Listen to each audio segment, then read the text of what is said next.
My house will soon be 130 years old. It is nearly twice my age, but we both creak and groan in the morning. I with my joints, he with the floorboards and rafters. Victorian architecture, with all its frills, turrets, bay windows, and elaborate platbans, is now a rarity in Worcester. Most of these houses were torn down in the 80s, making way for faceless modern buildings.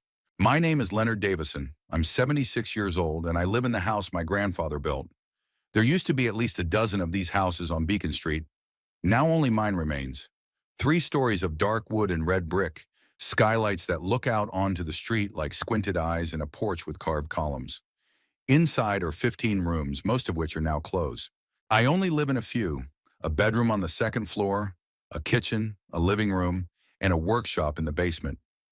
This morning I walked down the stairs as usual, holding on to the mahogany banister, polished to a shine by thousands of touches over the decades. On the third step from the bottom, a floorboard creaked, the same one that had been creaking since I was a kid. My father never fixed it, saying it was a watchman's creak, warning of uninvited guests. In the kitchen, I put the kettle on and went to the window. A car stopped in front of my house, a black SUV with tinted windows. Not the kind of car usually parked on our quiet street. After a minute, a woman in a business suit with a folder in her hands got out of it and headed toward my house. I didn't answer the door when she rang the bell. After the third attempt, she left the business card in the mailbox and left. This was the third business card in a week, all from different real estate agencies.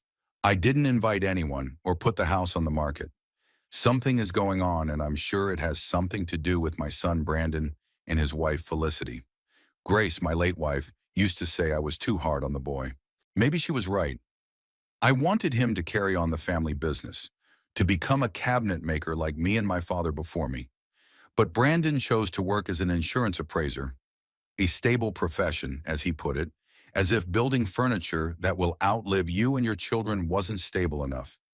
Grace died 5 years ago. Pancreatic cancer, quickly and mercilessly. We were together for almost 50 years. After she died, the house seemed too big and empty.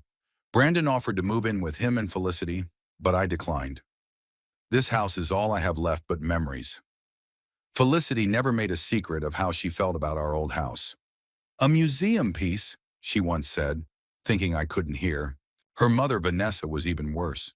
Every time she came to visit, she defiantly shook off her clothes as if the very air of the house was covered in centuries-old dust. I pulled a business card out of the mailbox. Emma Thornton, luxury real estate specialist, the card read. On the back was handwritten, ready to offer a great price for your home. Call. While the kettle was boiling, I called the number on the card. Homestead Real Estate Agency. How can I help you? A woman's voice answered. This is Leonard Davison. You left your card in my mailbox. Oh, Mr. Davison. The woman perked up. We are very interested in purchasing your Beacon Street property. We have a potential buyer who... I didn't put the house on the market, I interrupted. Who gave you my address? The pause on the other end of the line lengthened. Showroom. You see, we were informed that the property would soon be available for purchase. Perhaps it was your relatives who mentioned... I felt the blood rush to my face. My relatives have no right to own my house. Have a nice day. I hung up, clutching the phone so hard my knuckles turned white. So Brandon and Felicity had decided to go behind my back. I should have known. After their last visit a month ago, Felicity had spent a long time looking around the rooms, making some notes on her phone. Just figuring out what I can update to make you more comfortable, she'd said then. I never had my tea. Instead, I went down to the basement, to my workshop. It's the only place I still feel useful. Despite the arthritis in my fingers, I can still work with wood. Touching wood always soothes me, an eternal material that survives generations. Right now I was working on a maple wood box for Mrs. Eleanor Price, widow of my longtime friend Robert. Eleanor is one of the few people who still visits me. Sometimes we drink tea, reminisce about the past, and complain about sore feet, the usual old man talk. I had been in the workshop for several hours polishing a jewelry box when I heard the sound of a car pulling up. Through the small basement window, I saw Brandon's familiar blue sedan. An uninvited visit in the middle of the week was unusual. I went upstairs, wiping my hands with a rag soaked in linseed oil. Brandon entered without knocking, using the spare key. Felicity followed him in, dressed as she always was for a business meeting, flawless makeup, hair in a tight bun, pearl earrings in her ears. She's 38, but she looks 45. Too serious, too calculating. "Dad," Brandon hugged me awkwardly. "How are you?" "Better than yesterday, worse than tomorrow," I replied with my usual banter. "What brings you in the middle of the week?" "We're worried about you, Leonard," Felicity said in the tone of a caring nurse. "You're all alone here, in such a big house." "I'm doing fine." I went into the kitchen and they followed me. "Would you like some tea?" "Dad, we're serious." Brandon sat down at the table. "This house is too big for one person. It costs a fortune to maintain, and it's only going to get more expensive every year." "Shaw, I can handle the bill." I started making tea to keep my hands busy. "I have enough savings." "But why do you need this burden?" Felicity intervened.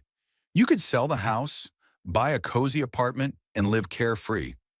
I watched the brew color the water a dark brown. I miss Grace at times like this. She always knew how to gently but firmly put our daughter-in-law in her place.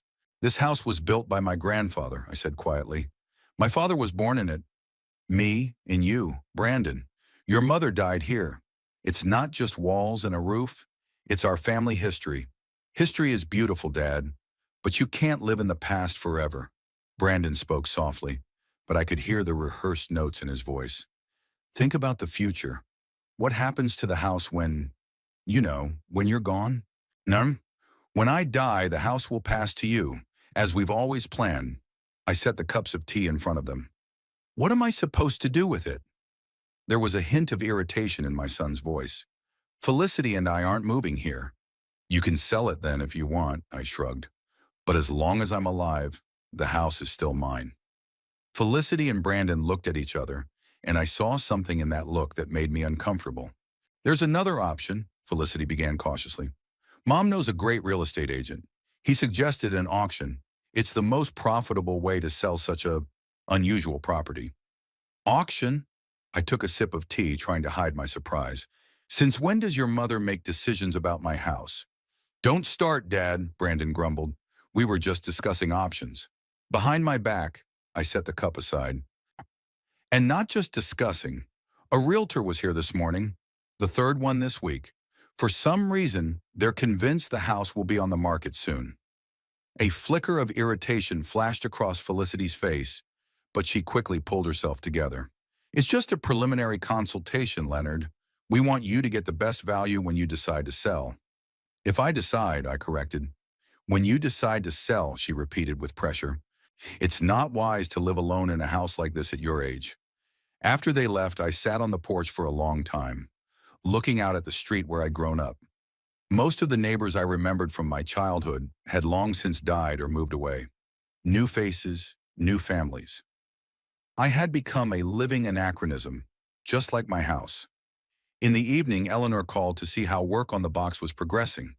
I told her about the strange visit from my son and daughter-in-law. "Be careful, Leonard," she said after a pause. "They seem to be up to something. Felicity always struck me as a little too determined." "I'm an old man, but I'm not stupid," I replied. "I'll be on my guard." I couldn't sleep for a long time that night. Something told me that the realtors and the auction talk were just the tip of the iceberg. Brandon and Felicity were obviously hiding something, and I was determined to find out what it was. For the next few days, I acted like nothing had happened. I called Brandon, asking about his job, wondering how Ethan's grandson was doing, who was attending college on the other side of the country. I didn't mention the realtors or the auction, pretending the conversation about selling the house was forgotten. My tactic worked. On Saturday, Brandon called and casually announced that he and Felicity and her mother would be stopping by for lunch on Sunday. "Felicity's mom hasn't seen your house in a while. She wants to admire it," he said in such a faux carefree tone that I wanted to laugh. Vanessa Holt hates old houses. In her words, they smell like mold and senile infirmity. For her, the owner of a designer clothing boutique, elegance lies in sterile newness. I agreed, trying to sound like my usual self, a slightly grumpy but generally malleable old man. After the call, I walked around the house checking for listening devices anywhere. Paranoia? Maybe. But when your sister-in-law and her mother are conspiring behind your back, it's best to be safe. Sunday was overcast. By 2 o'clock in the afternoon, leaden clouds covered the sky, threatening rain. Brandon's car pulled up at exactly 2:30, followed 5 minutes later by Vanessa's white convertible. It was too flashy for a woman her age, but Vanessa was always trying to look younger than her 63 years. I met them on the porch, leaning on my cane, not so much out of necessity as to create the right image. Let them think I was getting weaker. It would loosen their tongues. "Leonard, darling." Vanessa nuzzled the air near my cheek, enveloping me in a cloud of luscious perfume. "How do you manage alone in this historic building?" "The house takes care of me as much as I take care of it," I replied, letting them inside. Felicity looked around the hallway with a meticulous eye. "It's like it's darker in here than last time." She wrinkled her nose. "And damp. Please come into the kitchen. I've made lunch." I ignored her remark. Lunch passed in strained conversation about the weather, politics, and Ethan's academic progress. After dessert, apple pie, the recipe for which Grace kept as a treasure, Brandon offered to show Felicity's mother the house. Vanessa had never seen the upper floors, he said. "There's so much to see up there." Since when did my son become interested in Victorian architecture? But I agreed, saying I was tired. "You go ahead, I'll rest in the parlor. Old bones need a break." They left, talking in low voices, and I listened to their footsteps. When the sounds died down on the second floor, I crept quietly after them. Years of woodworking had taught me how to move silently, even on creaky floors. All I had to do was know where to put my foot. I reached the second floor and heard their voices coming from Brandon's former nursery, which Grace and I had long ago converted into a guest room. The door was ajar, and I cautiously moved closer, trying to remain invisible. "The auction is set for 2 weeks from today," Vanessa said. "Quentin had arranged everything. We just have to get the old man to sign the papers." "Quentin must be the expert in the know." "He's stubborn," that was Felicity's voice. "He's clinging to this house like it's got something of value." "There is to him," Brandon answered quietly. "It's his childhood home, our family home." "Don't start that again," Felicity cut him off. "We've talked about this 100 times. The house is falling apart. The upkeep is eating up all the money, and your father is getting old. Soon he won't be able to live here alone." "Quentin says the land is worth more than the house," Vanessa intervened. "Tearing down this wreck and building townhouses is what's profitable. The lot can accommodate at least 4 units. It took my breath away. "They want to tear down my grandfather's house? The house where 3 generations of Davisons grew up? But how do you get my father to agree to the auction?" Brandon asked. He had already suspected something wrong after the realtor's visit. "Leave that to me," Vanessa said smugly. "I have a trump card up my sleeve." Quentin had found some old city document that said the house needed major repairs or it would be declared an emergency. "It's going to cost a fortune. Your father just can't afford it." "What if he does find the money?" Brandon sounded doubtful. "He won't," Felicity cut him off. "We checked his accounts when we helped him with his tax returns last year. He has savings, but not that much. They went through my finances. This is getting out of hand." "Once the house goes up for auction," Vanessa continued, "Quentin will make sure the bidding goes through properly. The first buyer, a front man, will offer a ridiculous price, and the second buyer, my friend Audrey's company, will slightly raise the bid and win. After that, we'll buy the house back from Audrey at a small markup." "Oh, and your father will get at least some money," Felicity added, turning to Brandon. "Not that he'd need it with his modest life. You'll get all the money after he's gone, you know." "You know." "Don't say that," Brandon said quietly. "He could still live for many years." "In a nursing home, maybe," Vanessa snorted. "But not here. Those stairs will kill him one day. You can see how he can barely make it up the stairs. So that's why I've been leaning defiantly on my cane? To reinforce their belief in my infirmity?" "Anyway, we need his signature," Felicity said. "Do you think, Brandon, maybe we should ask Dr. Parker to prescribe him a sedative? Say it's vitamins." "No, that's too much," Brandon countered, and I felt faintly relieved. At least my son wasn't ready to outright lie to me yet. "Let's just talk to him again. Explain about the renovations, the expenses." "Say goodbye to your sentiments, Brandon," Felicity said sharply. "There's no room for emotion in business. Your father will get fair compensation, and we, a piece of land in a prestigious neighborhood, and the opportunity to earn money." Everyone wins. Especially you and your mother, Brandon muttered. What did you say? Felicity's voice rang with metal. Nothing. I was just thinking about how best to present this to my father. I heard footsteps and barely had time to retreat into the next room, the former office where Grace used to work. From there, through the ajar door, I saw them leave the nursery and head down the hall. You don't even have to look at the third floor, Felicity said. It's all going to be demolished anyway. When they got higher, I tiptoed downstairs to the living room and sat in my chair, pretending to doze off. Thoughts swarmed through my head like angry wasps. My own son is involved in a conspiracy to deprive me of my home, under the pretense of caring for me, and he's doing it for the money his wife and mother-in-law want to make. 15 minutes later, they came back. I pretended I'd just woken up. Did you like the house? I asked, trying to hide the tremor in my voice. Delicious, Vanessa smiled sweetly. So much history, so many memories. But Leonard, I have to say, I've noticed a few disturbing things. The cracks in the ceiling on the third floor, the sagging floor in the far room. An old house needs constant maintenance, I shrugged. Nothing out of the ordinary. Mikey, but it's so expensive. Felicity sat down on the arm of my chair like a concerned daughter. And so burdensome for you. I'm doing fine, I said briefly. Dad, Brandon sat down across from me. Felicity and Vanessa and I have talked, and we think that selling the house at auction is really the best option. Vanessa knows a great professional who will organize everything. Quentin? I asked innocently. There was silence. Vanessa and Felicity looked at each other. Yes, his name is Quentin Radley, Vanessa said slowly. Do you know him? No, I just heard the name around town, I lied. I'll think about your offer. Right now, I need to rest. The day was enlightening. After they left, I sat in silence for a long time. The house seemed to hold its breath with me. I stroked the armrests of the chair, thinking about how many generations of my family had sat in it. How could I let outsiders destroy that legacy? But direct confrontation would get me nowhere. If I openly oppose their plan, they'll just find another way. Maybe they'll actually put something in my food or declare me incompetent. No, we have to do it their way, secretly, calculatingly. I went upstairs to the bedroom I'd once shared with Grace. In the dresser drawer, under a stack of old sweaters, was a box of papers. Home ownership certificate, insurance policies, will. I pulled out a worn business card I'd kept for years. Hugo Whitman, attorney at law. Hugo had been a friend of mine since my youth, one of the few who was still alive.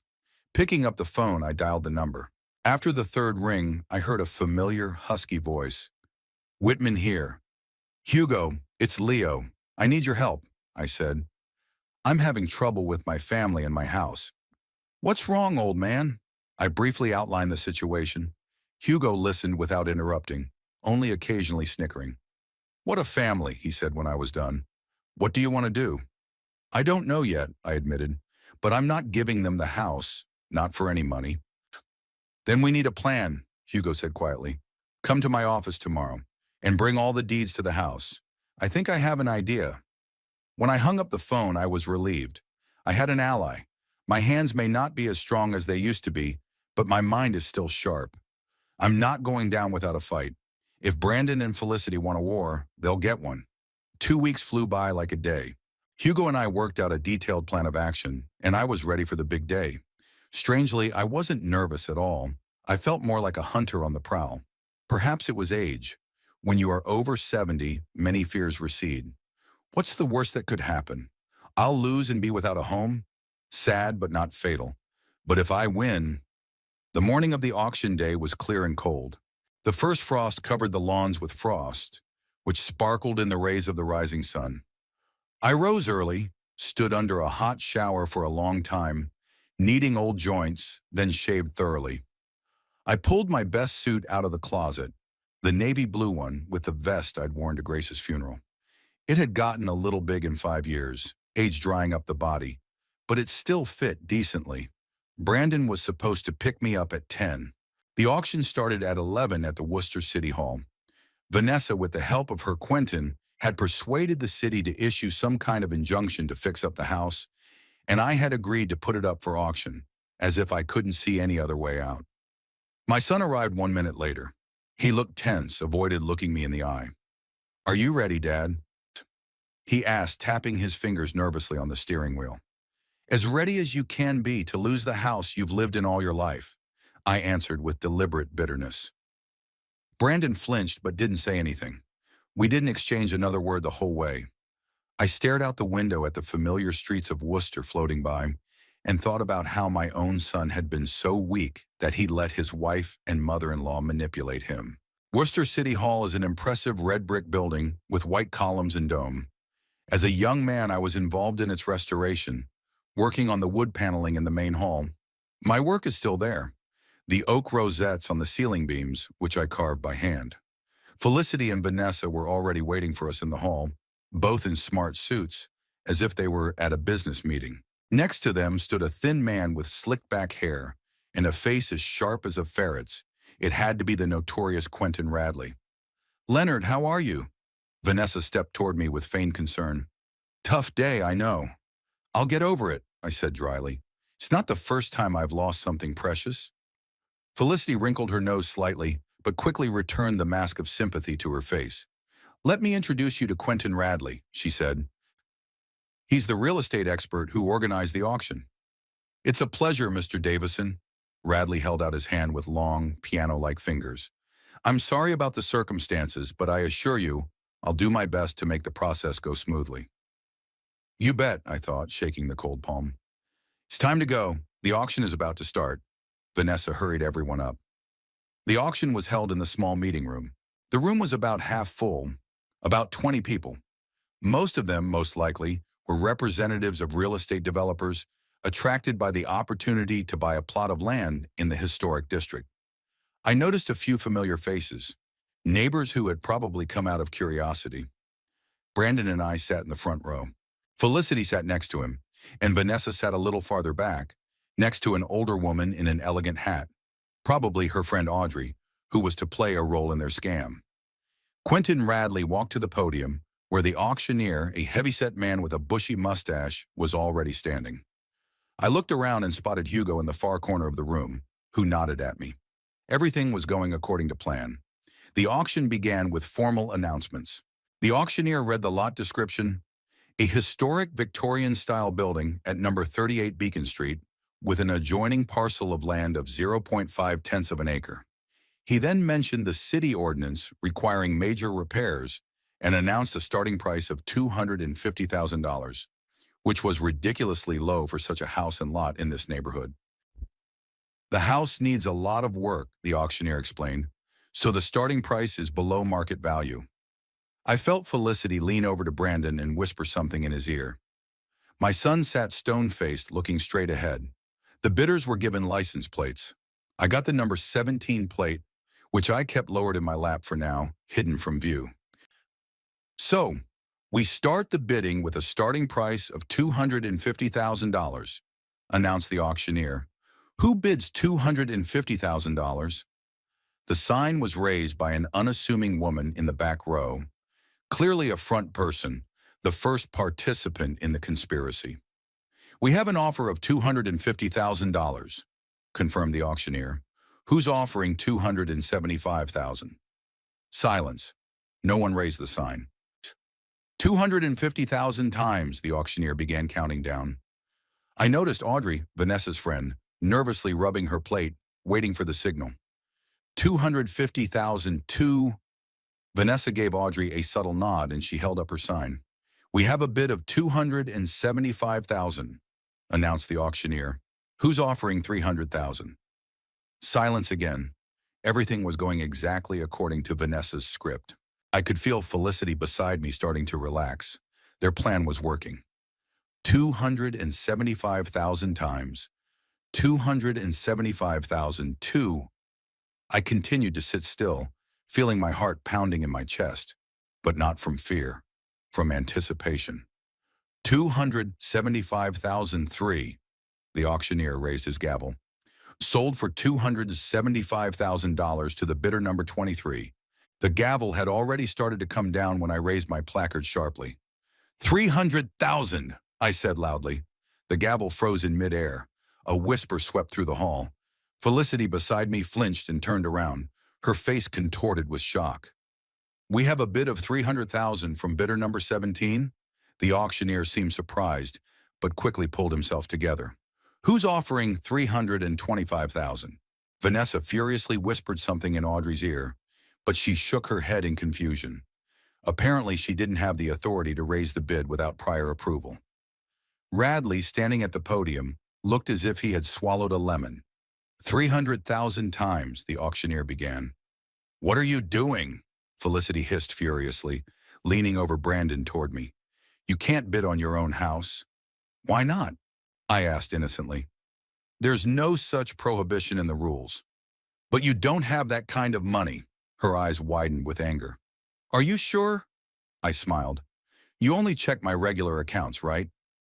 Felicity turned pale. Brandon stared at me with his mouth open. Dad, what's going on? Quiet, son. I'm bidding on an auction, I replied calmly. 300,000 too, the auctioneer continued. I saw Vanessa jump up from her seat and walk quickly over to Radley, reprimanding him angrily. The auctioneer's hands fluttered helplessly. Even if they were in cahoots, he didn't dare break the auction rules in front of so many witnesses. 300,003, the auctioneer raised the gavel. Sold to bidder number 17 for $300,000. The gavel dropped with a final clang onto the wooden stand. I exhaled deeply. The house was still mine. I'd bought it back, albeit with my own money. Felicity jumped up from her seat, her face contorted with rage. You can't do this, she shouted. It's fraud. Cheating? I stood up slowly, feeling everyone's eyes on us. Fraud is when you conspire to sell someone else's property for next to nothing through front men. And I was just bidding in a public auction. Say goodbye to your house, you old loser, Felicity hissed through her teeth, forgetting all about decorum. We'll get it anyway, sooner or later. Felicity, Brandon grabbed her arm. Stop it. What? She turned on him. You're still protecting him? After everything we did to get this house? We didn't do anything, Brandon answered quietly. It was your plan and your mother's. I just let it happen. Coward, Felicity spat out. As always. At that moment, Hugo came up to us, holding a folder with documents. Mr. Davison, congratulations on your successful acquisition, he said in an official tone. I've prepared all the necessary paperwork for the transaction. Vanessa, noticing the unfamiliar man, became wary. Who are you? She asked sharply. Honor. Hugo Whitman, Mr. Davison's lawyer? He bowed slightly. And you must be Mrs. Holt? I've heard a lot about you. Vanessa turned pale and took a step back, suddenly realizing that something had gone wrong. She quickly summoned Radley, and they whispered tensely about something. Dad, Brandon put his hand on my shoulder, his voice shaking. I didn't know what they were planning. I mean, I knew about the sale, but not that it would be such a deception. Don't lie, at least now. I shook my head. You knew everything. You just didn't have the courage to confront your wife. Brandon lowered his eyes, unable to find the words to justify it. Felicity seemed to have come to her senses and was now looking at me with cold calculation. Okay, you won this round, she said quietly. But you need to pay $300,000. You don't have it. You're bluffing. Sure, but you didn't check all the accounts, I replied calmly. I have savings that you don't know about. Grace has always been a prudent woman? Hugo nodded. Mr. Davison is fully solvent. The funds have already been deposited into the city's account as a security deposit. Felicity's face contorted with impotent rage. She grabbed her purse and headed for the exit. Vanessa followed her, throwing me an annihilating glare, dragging a confused Radley with her. Brandon stood next to me, unsure of what to do. Go, I told him. Your wife's waiting for you. Dad, he stammered. I'm sorry. Me too, son, I said. Me too. Brandon stared at me for a moment, then turned and walked slowly toward the exit, as if he were carrying an invisible weight on his shoulders. I was left standing in the half-empty hall, holding the plate with the number 17 on it. It was my lucky number now. The house was still mine, but I had lost my son. Although, come to think of it, I'd lost him much sooner. Leonard, Hugo put his hand on my shoulder. I have some paperwork to do. Are you coming? Yes, I nodded, taking my eyes off the door where Brandon had disappeared. Let's go check out my new old property. As we walked out of the hall, I paused for a moment and took a deep breath. I had won the first round, but the war seemed to be just beginning. After the auction, Hugo and I went to his office, a small room in an old building on Main Street, crammed with cabinets of law books and files. Despite the digital age, Hugo preferred paper documents. They never go out of date or get lost when the system crashes, as he liked to say. I sat in the worn leather chair across from his desk, holding a cup of strong black tea. My hands were still shaking from the exertion, but inside I felt the pleasant warmth of victory. You should have seen the look on their faces, Hugo laughed hoarsely, unbuttoning his jacket and settling into his chair. Especially that sister-in-law of yours. I thought she was going to burst with anger. Felicity's never been a loser. I sipped my tea. But this is just the beginning, Hugo. They won't give up that easily. That's why we're prepared. Hugo opened his folder and spread some documents on the table. It's all done to the highest standard. You've officially bought your own house legally. It was ironic. I had to spend $300,000 of Grace's savings to keep the house I already owned. But it was money well spent. What about that repair order? I asked. Does it really exist? It exists, Hugo nodded, but with a lot of irregularities. I did a little research. This Radley guy does have connections in the city government, but he's out of line. The inspector who signed the injunction didn't even inspect your house properly. He just drew up a document based on the photos that Radley gave him. That's a flagrant violation of protocol. What does that mean for us?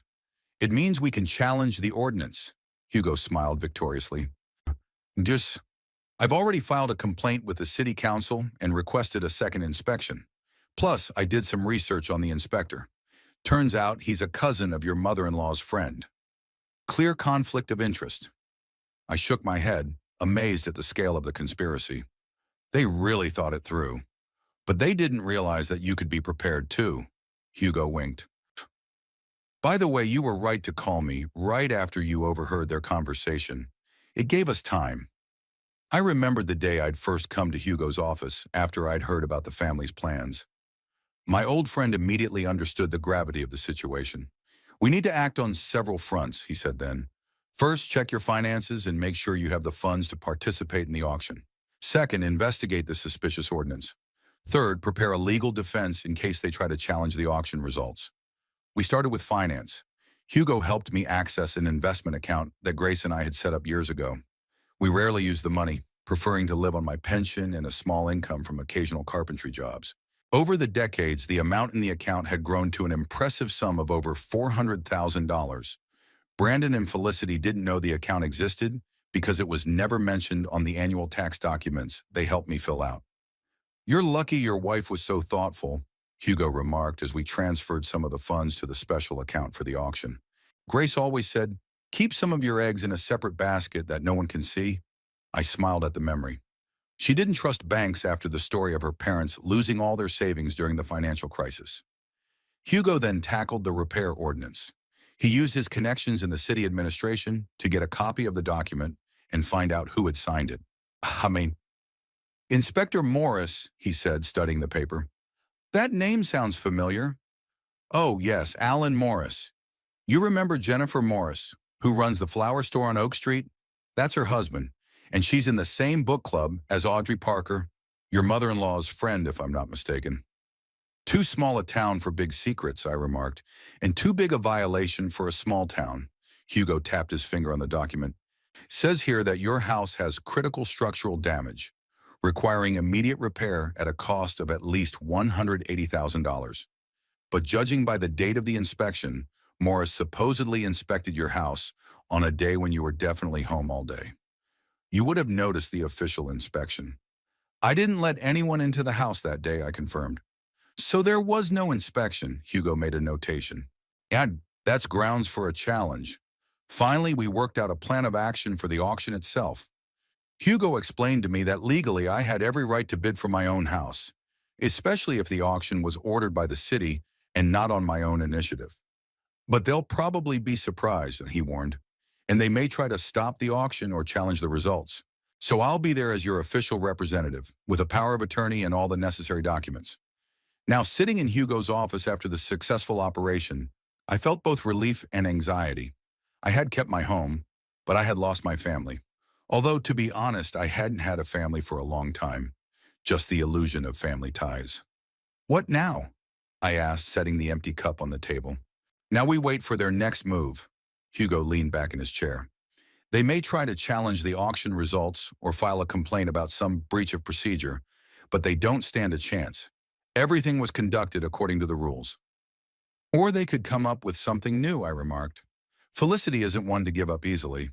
Well, we'll be ready. Hugo looked confident. I've filed a request to cancel the repair order and appoint a new independent inspection. If we can prove that the first order was improperly obtained, we can claim reimbursement for all expenses, including the cost of the auction. I nodded, feeling fatigue finally catching up with me after a busy day. Thank you, Hugo. I couldn't have done it without you. Come on, he said with a wave of his hand. I've known you for 60 years. You helped me through my divorce from Marge, and I'm helping you keep the house. That's what friends are for. When I got home, there was another business card in the mailbox, this time from Felicity. On the back it said, "This isn't over. Think about your health." The threat was barely veiled, but I only grinned. They didn't know who they were messing with. Over a long life, I've learned patience and resilience. When I was young, I could explode at the slightest injustice, but the years had taught me to wait and hit my target. That night I called Eleanor, my friend Robert's widow, to tell her what had happened. "Leonard, this is unbelievable," she said admiringly after hearing the auction story. "You're a real fighter. Just a stubborn old man who won't give up," I replied, smiling into the phone. "Maybe I should stop by tomorrow," Eleanor suggested, "to see if everything's okay. I wouldn't trust that sister-in-law of yours." "I'd be happy to see you," I said sincerely. "You can have your box too." I was just finishing it. The next morning the doorbell rang. Brandon stood there pale and gaunt, as if he'd been up all night. "Can I come in?" he asked quietly. I silently stepped aside, letting him into the house. We went into the kitchen where I was making coffee. "Do you want some?" I pointed to the coffee pot. Brandon nodded, avoiding looking me in the eye. I poured 2 cups and sat down across from my son. "Talk," I said simply. "Dad, He hesitated, searching for words. "I came to apologize. What we did, what I allowed to happen, it's unforgivable. Why did you go along with their plan?" I asked you directly. Was the money really that important? Brandon wrinkled his nose as if in physical pain. "It's not just the money, although yes, we are in debt. Felicity's business isn't bringing in the kind of income she was hoping for, and my salary, insurance adjusters aren't millionaires. And that's why you decided to swindle me out of my house?" I tried to speak calmly, but bitterness still broke through my voice. "Serrano, I didn't mean to," Brandon said quietly. "At first it was just a matter of convincing you to sell the house and move to a smaller place so you'd have an easier time coping. But then Vanessa suggested this auction plan, and Felicity got excited about the idea. They said it was just a smart business strategy, nothing personal." "Nothing personal," I grinned bitterly. "It's just depriving a man of the home he's lived in all his life." "I know there's no excuse." Brandon lowered his head. "But I want you to know that I didn't know about the injunction. I thought you really couldn't handle keeping the house, and selling was the best way out." I looked at my son carefully. He'd always been a bad liar. His eyes gave him away. Now there was sincerity mixed with shame. "So what now?" I asked. "Felicity is clearly not going to back down." Brandon hesitated. "We broke up. Yesterday after the auction. She was furious, accusing me of warning you. When I said I hadn't, she called me a useless loser who couldn't even participate in a con properly." I remained silent, not knowing what to say. Part of me sympathized with my son. The other part of me was still too wounded by the betrayal. "She went to her mother's," Brandon continued. "Macron, she said she was going to file for divorce if I didn't help her fix the house permanently." "What did you decide?" Andremer asked, looking at him carefully. "I'm here to warn you," Brandon said firmly, finally looking up. "They're not going to stop. Vanessa was talking about some kind of plan B if the auction fell through. Something to do with your health and capacity." I nodded. That was to be expected. It was a classic move to declare an elderly person incapacitated and take control of their estate. Thanks for the warning, I said, but I'm prepared for this. Hugo has documentation from my doctor confirming my excellent mental health. Besides, I smiled slightly, after yesterday's auction, they'll have a hard time proving that I'm incapable of making rational decisions. Brandon smiled back weakly. You were always one step ahead of me, Dad. I should have remembered that before I let myself get dragged into this adventure. We finished our coffee in silence. Then Brandon stood up. I'm going to go. I have a lot to think about, but I wanted you to know that I'm on your side no matter what happens next. Time will tell, I replied, taking my time to forgive him. Trust is easy to break, but hard to rebuild. When he left, I sat at the kitchen table for a long time, staring at the old pictures on the wall. Grace with little Brandon in her arms, Brandon in his graduation robe. Our family happy and whole before the disease took Grace, before Felicity came into our lives. Hugo's call brought me out of my reverie. I have news, he said without preamble. I've received confirmation from the city council. The independent inspection is scheduled for tomorrow. And one more thing. Our complaint against Inspector Morris has been accepted. It seems we're not the first to complain about his special approach to the job. Good, I said, but be prepared that they might try to declare me incompetent. Brandon just warned me about that. Brandon, Hugo wondered. Had he defected? Looks like it. He and Felicity had broken up. So, Hugo paused. Don't trust him completely, Leo. It could be part of their new strategy. I know, I sighed, but he's my son, Hugo, my only child, and that's why they can use him against you, Hugo reminded me. Be careful. After talking to Hugo, I went down to the workshop. Working with wood always helped me think. I pulled out a recent project, a small cherrywood coffee table I was going to give Eleanor. Hardwood shavings fell to the floor as thoughts lined up in my head. I had no doubt that Felicity and Vanessa would make another attempt. The only question was how far they were willing to go. And could I trust Brandon when he said he'd come over to my side? Time would tell. In the meantime, I had my home, my friends, and my workshop. And I wasn't going down without a fight. The week after the auction was spent in anxious anticipation. I was living like a minefield, not knowing where the next blow would come from. An independent inspection of the house, organized by Hugo, revealed only a few minor problems in need of repair. A leaky faucet in the second-floor bathroom, a crack in one of the window panes, frayed wiring in the basement. Nothing like the critical structural damage listed in Inspector Morris's order. That's enough to completely negate the first order, Hugo said as we reviewed the new inspection. I'm preparing a formal request to cancel the auction and give you a refund. The city will have to refund you $300,000. If it's that simple, why do you look worried? I asked, noticing Hugo frowning as he looked over the documents. Sure no war, 'cause it's too smooth. He tapped his finger on the inspection report. Felicity and Vanessa aren't the type to give up easily. They had to do something else. And it was suspiciously quiet around here. He was right.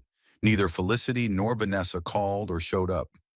Even Brandon seemed to have vanished after that one visit. I called him several times, but no one picked up. Friday morning, while I was working in the workshop on a coffee table for Eleanor, the doorbell rang. On the doorstep stood a young man in a smart suit with a leather folder under his arm. Mr. Davison? Leonard Davison? He asked in an official tone. Yes, that's me. My name is Jeremy Pierce. I represent the law firm of Holder and Associates. He handed me a business card. I have a few questions regarding your estate. I scrutinized the card. Holder and Associates, specializing in real estate and land law.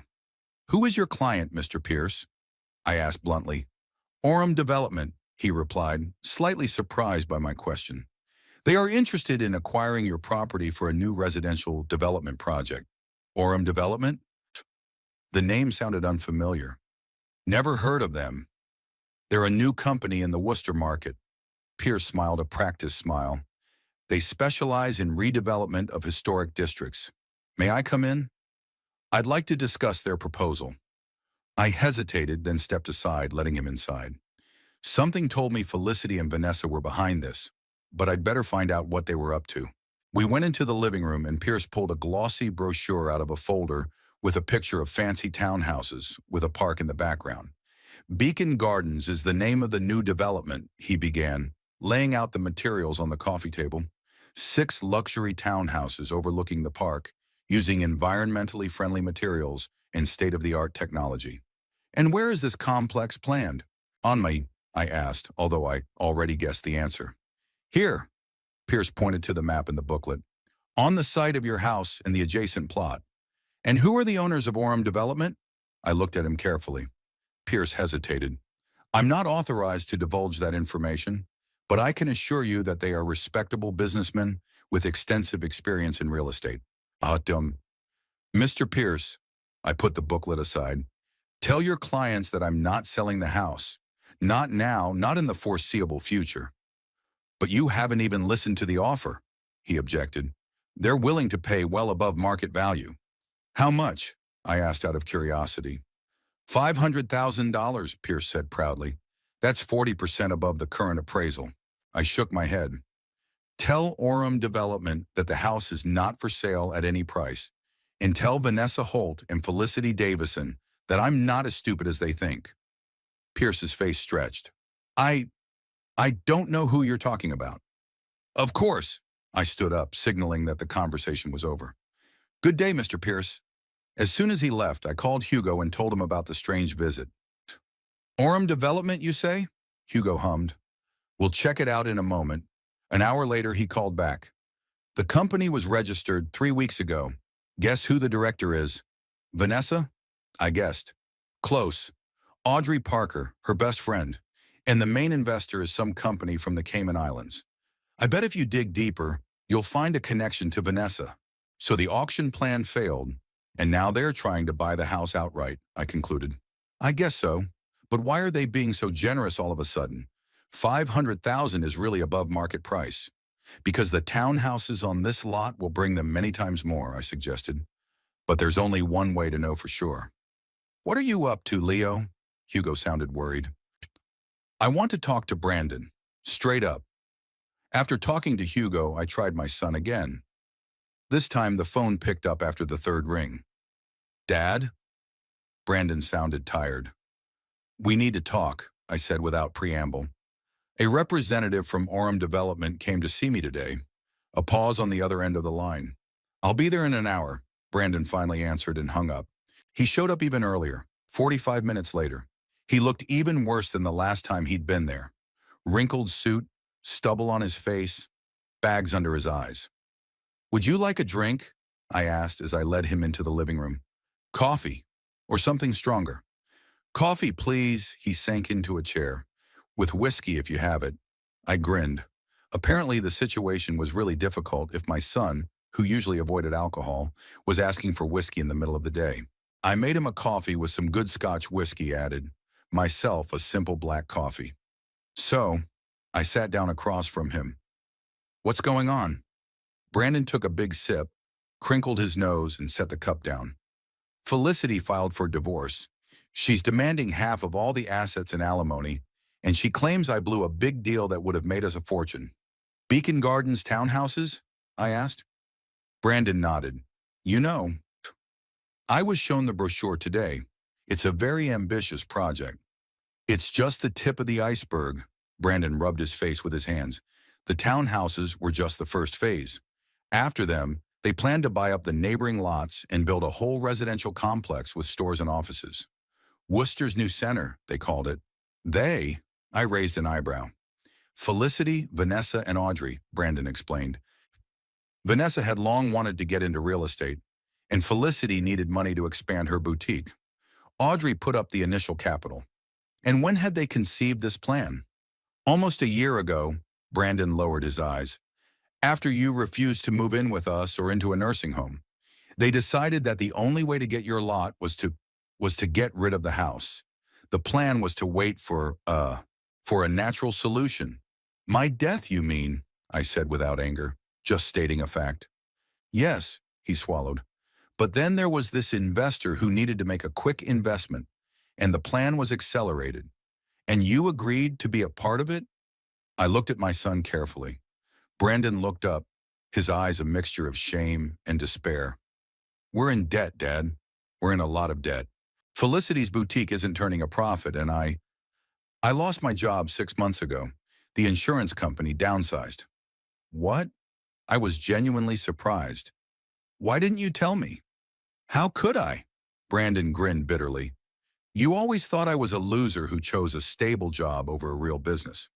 And I even failed at that. His words hurt me. Had I been so bad at showing my love that my son was afraid to admit failure? Where are you working now? I asked quietly. Nowhere. He shook his head. I make a few odd jobs consulting.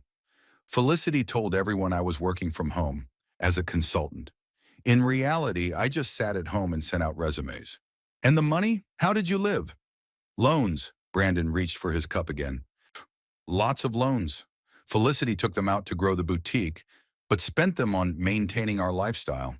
Expensive car, designer clothes, private school for Ethan, none of which we could afford.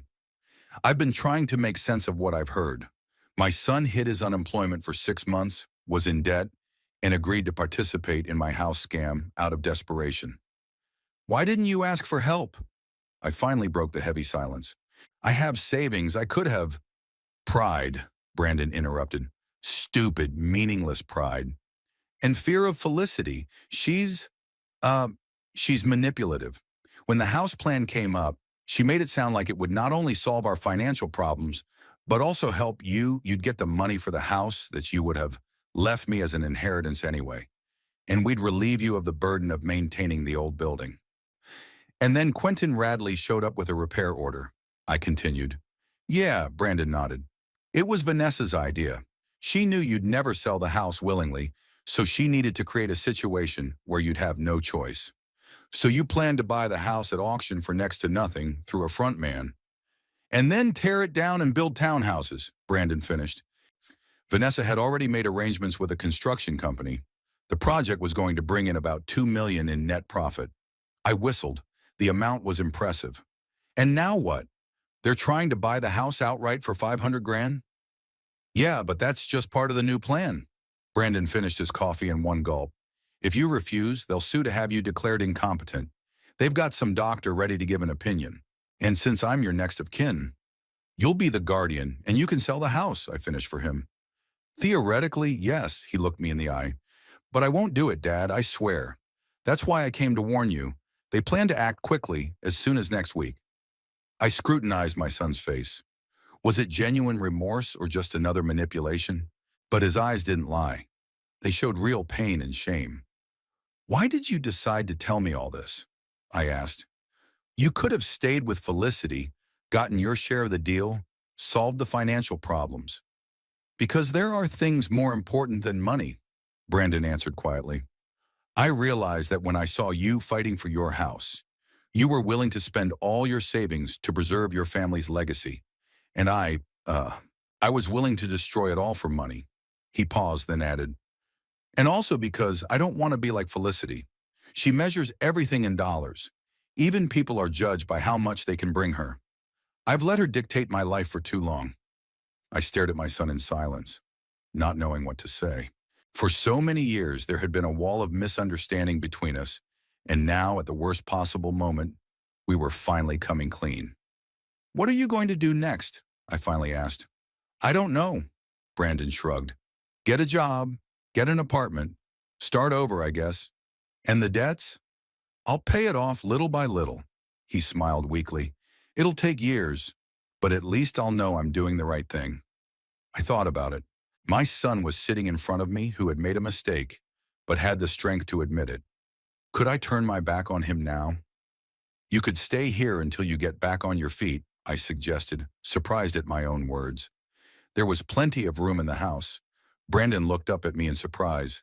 After everything I've done, would you let me stay?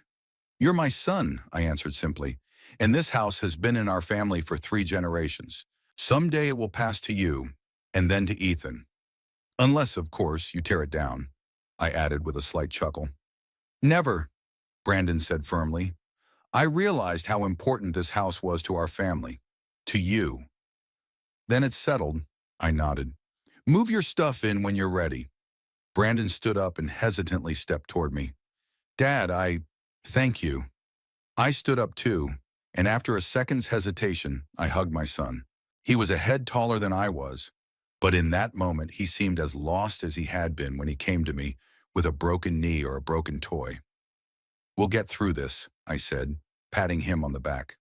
But first we have to deal with Felicity and Vanessa. Brandon nodded, pulling away. I have proof of their collusion. Emails, tapes of conversations with Radley. I started collecting them after the auction, just in case. Smart, I nodded approvingly. Give everything to Hugo. He'll know what to do with it. When Brandon left, I sat in the living room for a long time, thinking about our conversation. I'd made the hard decision to give my son a second chance despite the betrayal. I'm not sure I did the right thing, but at my age you begin to realize that family ties are the only thing left when everything else is gone. That evening, Hugo called.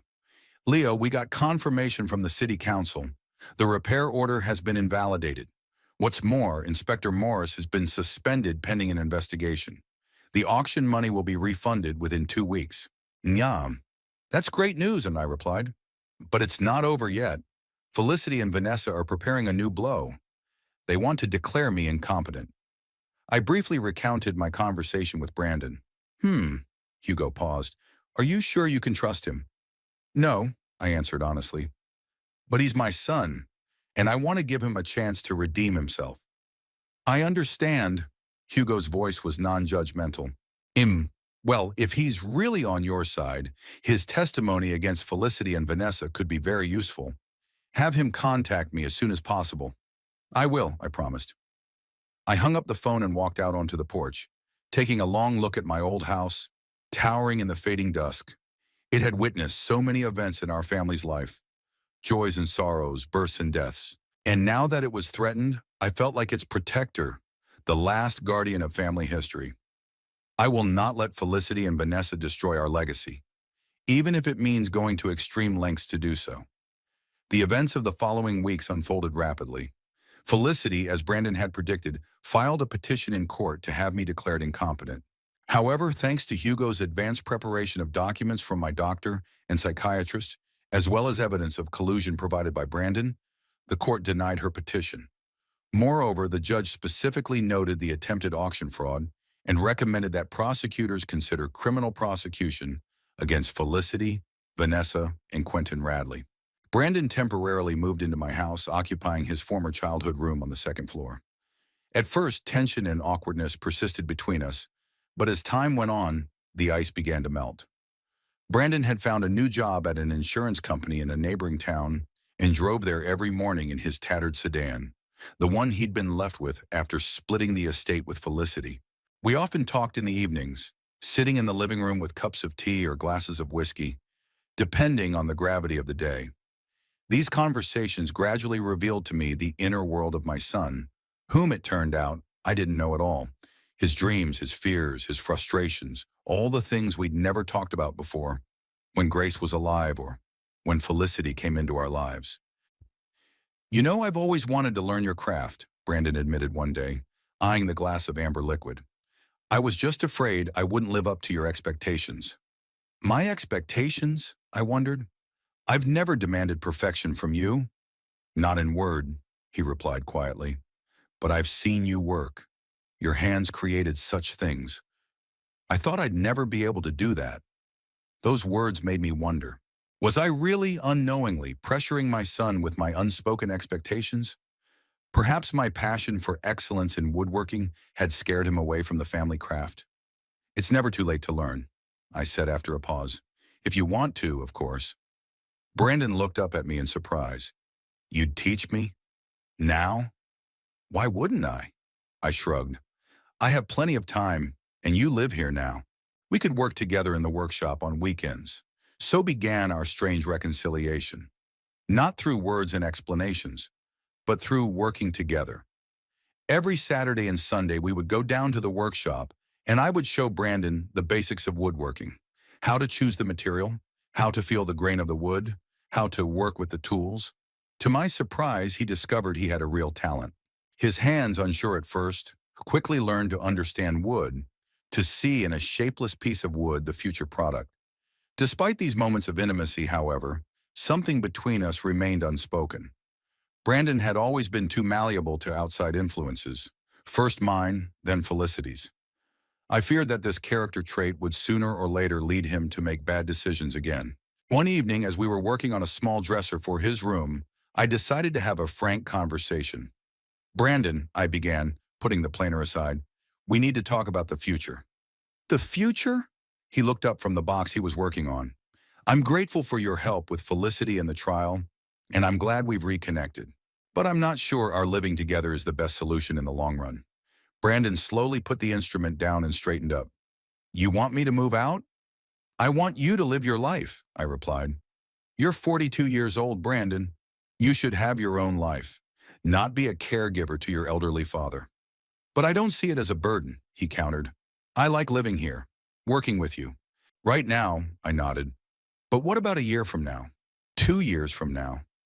You'll want a new relationship, maybe a new family, and I'll be, a liability." Brandon was silent for a long moment, thinking about what I was saying. "You're right," he said finally. "But I don't want to just walk away and leave you alone. Not after everything that's happened." "I'm not asking you to disappear," I smiled. "I just want each of us to have our own space and our own lives. You can come to visit, and we'll still work together in the workshop. But we need to live separately." After that conversation, Brandon started looking for an apartment in Worcester. After a couple of weeks, he found a small but cozy apartment near the city center and gradually moved his things there. Our Saturday workshop sessions continued, but now they were meetings between two adults, not forced cohabitation. As for Felicity and Vanessa, financial disaster befell them. After the scandal of attempted fraud, investors refused to cooperate with Orem Development, and Audrey Parker hurried to distance herself from her former friends to save her reputation. Felicity's boutique closed due to debt, and Vanessa was forced to sell her designer clothing store to cover legal fees. I felt no gloating over their collapse, only relief that the threat had passed. Brandon obtained a divorce, leaving Felicity most of the jointly acquired property in exchange for her dropping her claim to the house and dropping the lawsuits. One day, about 3 months after all these events, I was sitting on the porch enjoying a warm spring day when a familiar car pulled up to the house. Eleanor Price, the widow of an old friend of mine, got out of the car holding a basket covered with a plaid napkin. "I thought you could use some home baking," she said as she climbed the porch steps. "Apple pie, your favorite." "You always know how to cheer up an old man," I smiled, accepting the basket. Eleanor was 68, but she looked much younger than her years. Lively brown eyes, neatly styled gray hair, energetic movements. Since her husband's death, she had led an active life. She traveled, gardened, and participated in the community work of the local library. "How is your son?" she asked, sitting down next to me on the bench. "Is he still learning woodworking?" "He has a real talent," I said proudly. "He's making a coffee table for his apartment. I think he would have made a great cabinet maker if he'd started earlier." "It's never too late to find your calling," Eleanor said. "Look at me. I started painting at 65, and now a local gallery buys my watercolors." We sat on the porch until sundown, talking about everything from politics to gardening. Eleanor had always been easy. She didn't demand constant attention, didn't try to fill the pauses with meaningless chatter. We could sit in comfortable silence, watching the sun disappear over the horizon, and then continue our conversation as if nothing had happened. "You know," I said as darkness fell and the first stars appeared in the sky, "I'm thinking of expanding the workshop." "Are you?" Eleanor turned to me. "Yes," I nodded. "I want to remodel part of the first floor. I want to make bigger windows to let in more natural light. Maybe even start taking orders again." "That's a great idea," she said. "Your work has always been a work of art. Remember the study table you made for Robert? It was his pride and joy. I remembered that desk. Massive, dark oak, lots of drawers and secret compartments. I'd worked on it for almost 6 months, putting my soul into every detail. I miss work," I admitted. "Real work, not just a hobby to pass the time. I want to feel like I'm creating something meaningful again, something that will outlive me." "Then do it," Eleanor said simply. "You've always been the best craftsman around. I'm sure the orders will come in once people know you're back in business." That night, after I saw Eleanor off, I couldn't sleep for a long time. My mind was swarming with plans for remodeling the workshop, lists of tools and materials needed, and ideas for new products. For the first time in years, I felt excitement and anticipation, as I had when I was a young man just starting out in the craft. The next day I called Hugo and told him of my plans. He was, as always, understanding and offered to help me with all the necessary paperwork to start a small business. Just don't overdo it, old man, he warned me. At our age, you need to take care of your health. Surnun, working with wood is the best cure for old age, I objected. As long as my hands can hold a tool, I'll work. Brandon enthusiastically supported my idea and offered to help remodel the space. The following Saturday, we started work, removing the partition between the former storage room and the small living room on the first floor, clearing a large space for the future workshop. And it's going to be great, Brandon said as he looked around. High ceilings, good lighting. You could have a window so people could see your work from the street. And yours too, I added. If you want to, of course. Brandon looked at me in surprise. Are you serious? I'm just a beginner. Some of your work is already pretty good, I said honestly. And with practice, they'll get even better. Besides, I need an assistant. I can't work as hard as I used to. Yeah, I don't know what to say. Brandon looked confused. I have a job at an insurance company. Think about it. I put my hand on his shoulder. Don't decide anything right now. Just know that the door's open if you want to go back to the family trade. A few weeks later, the new workshop was ready.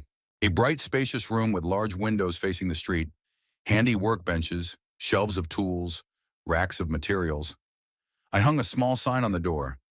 Davison and Son, handcrafted carpentry. And Son? Brandon was surprised when he saw the sign. But it's not like I work with you all the time. Not yet, I replied, but the door's always open. And who knows? Maybe one day you'll decide that making beautiful things with your hands is better than filling out insurance forms. The first orders didn't take long to arrive. At first it was small works, to restore an antique chair, to make a frame for a picture, a small shelf for books. But gradually word of mouth spread the news of the revival of Davison's workshop, and there were more serious orders. Eleanor became a frequent visitor to the house. She brought lunches when I was too busy working to cook, helped with paperwork and orders, and sometimes just sat in the studio with her watercolor sketchbook, painting while I worked. One evening, as we sat on the porch watching the sunset, she suddenly asked, "Leonard, have you ever thought about getting married again?" The question took me by surprise. After Grace died, I hadn't even considered a new relationship.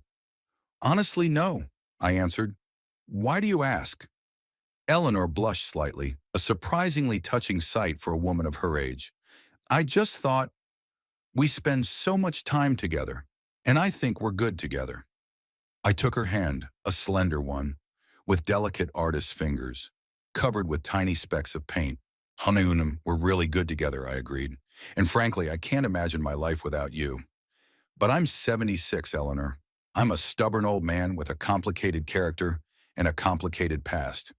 I'm 68, Leonard. She squeezed my hand. I'm not a young girl either. I have my quirks and habits. But is that a reason to give up happiness at our age? There was so much warmth and understanding in her eyes that all my doubts began to melt away. You know, I said after a pause, I'm not ready for another wedding, but I would be happy if you agreed to move in with me. There are too many empty rooms and too little life in this house. I agree, Eleanor said simply, resting her head on my shoulder. Thus began a new phase of my life, unexpected but wonderful. Eleanor moved in with me, bringing fresh energy and comfort to the old house. Her watercolors adorned the walls, and flowers bloomed again in the garden that had been neglected for years. Brandon came to visit often, sometimes with Ethan, who was visiting on vacation from college. My grandson, to my surprise, also showed an interest in woodworking and enjoyed spending time in the workshop when he came to Worcester. As for Felicity, I never saw her again. According to Brandon, she had moved to another state after her divorce to start over. Vanessa, as far as I knew, had sold her house in Worcester and moved to Florida. I had no hatred for them, only indifference. They were part of a past that no longer had power over my present. One warm summer evening, almost a year after all these events, Eleanor and I sat on the porch watching the stars. The house behind us glowed with warm lights, alive, inhabited, filled with new memories. "What are you thinking about?" Eleanor asked, noticing my pensive gaze. "About how strange life is," I answered. "A year ago, I thought I'd lost everything. A son, a home, a future. And now I have you. A revitalized workshop, a new relationship with Brandon and Ethan. Life always gives you a second chance," Eleanor smiled. "You just have to be willing to take it." I put my arm around her shoulders, feeling incredibly grateful for this unexpected gift of fate. A new beginning at an age when most people only think about the end of the road. An unfinished sideboard for the town library waited in the workshop. Apples for Eleanor's fall pie were ripening in the garden, and Brandon was due to arrive the following Saturday to help with a new order. Life went on, not what I had envisioned when I lost Grace 5 years ago, but full and happy in its own way. I had finally found what I hadn't even realized I was looking for. Not just a home to keep, but one filled with new life and new love, leaving behind the bitterness of betrayal and resentment. There were many more days ahead, filled with the smell of freshly cut wood, quiet evenings with Eleanor, and Saturday classes for Brandon and Ethan. And for the first time in a long time, I looked to the future with hope and quiet confidence.